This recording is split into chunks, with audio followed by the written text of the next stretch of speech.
Hello again, Sobat Orange Tabby. In our previous video, we discussed about transitive and intransitive verbs.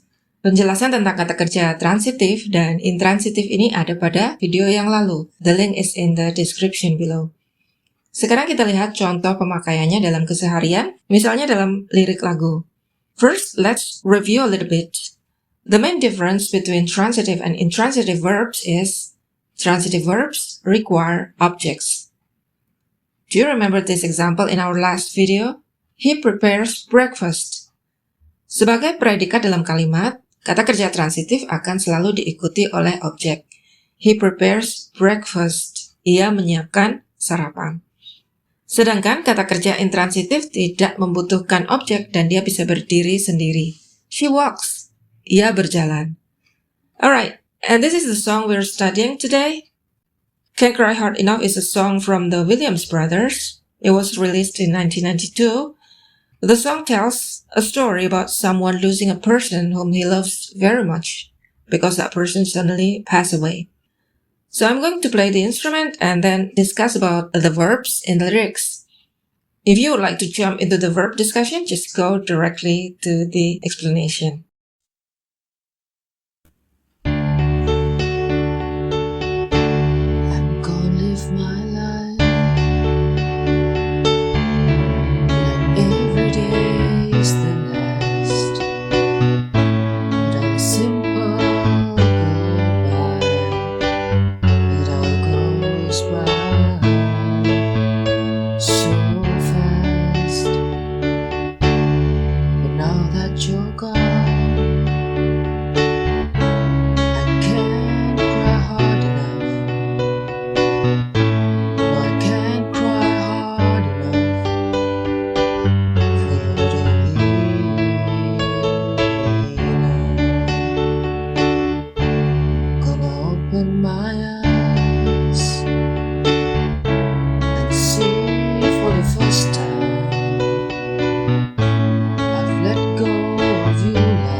That was a song from the Williams Brothers. It was originally a guitar song. The song gives me mixed feelings, knowing that sometimes everything happens so fast. Sometimes we lost a good friend or a family member that you really care about.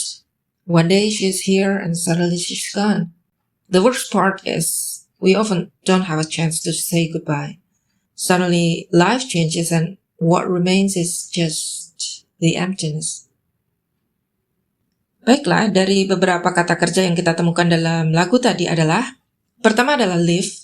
Nah, apakah kata live ini transitif atau intransitif? Ternyata bisa kedua-duanya. Kita lihat contoh kalimat ini.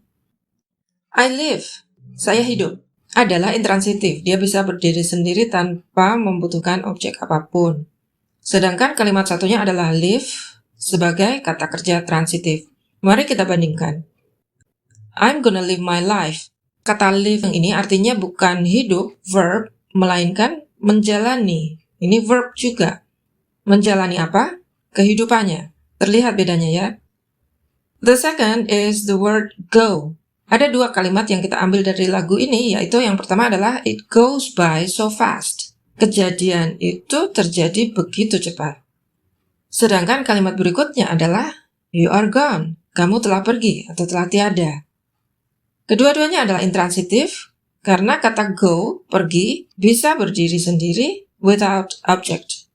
The next one is cry. I can't cry hard enough.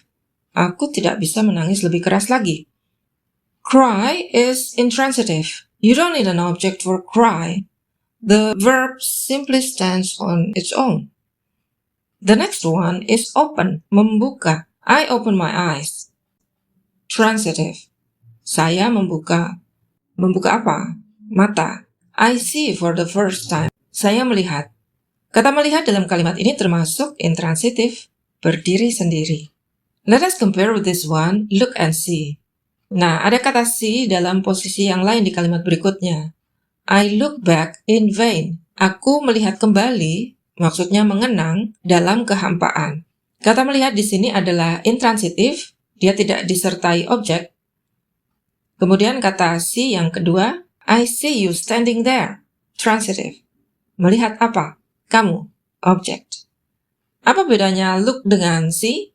Kata look di sini lebih kepada memandang dengan sengaja melihat. Ada usaha untuk tindakan melihat itu, sementara kata see adalah melihat sesuatu tanpa effort. Jadi tampak begitu saja di mata kita. Sesuatu yang kita lihat itu apa? Di sini kita harus menyertakan objek berupa benda atau kejadian yang lewat di depan mata kita tadi. Another one is hear. It is pretty clear that it's transitive. For you to hear me now. You know what? When I was making this video, I wrote the script using voice typing, and my keyboard tried to recognize the words. I believe the concept of transitive and intransitive verbs also contributes during the process. You know that the keyboard sometimes is confused between the word hear and hear. Those are homophones, similar sound. When I say I hear you, the keyboard selects the word hear, mendengar, instead of hear di sini. It is the transitive verb that is selected, not the adjective. On the other hand, when I say you are here, the keyboard also selects the word hear di sini, bukan hear, mendengar. Jadi keyboard atau juga AI akan menganalisa dan memilih kata yang tepat bila kebetulan dia menemukan kata-kata homofon yang bunyinya mirip tetapi arti dan jenisnya berbeda. Misalnya verbs seperti die, mati, versus die, mewarnai, bunyinya sama. Find, menemukan, versus find, mendenda. See, laut, versus see, melihat, and so on. Demikian salah satu kegunaan memahami transitive and intransitive verbs. Asik kan kalau sudah bisa mengeksplorasi? Okay, that's all for now. If you would like to listen to the Williams Brothers Can't Cry Hard Enough original song, I put the link below in the description. Happy listening, enjoy your holiday, and see you next year!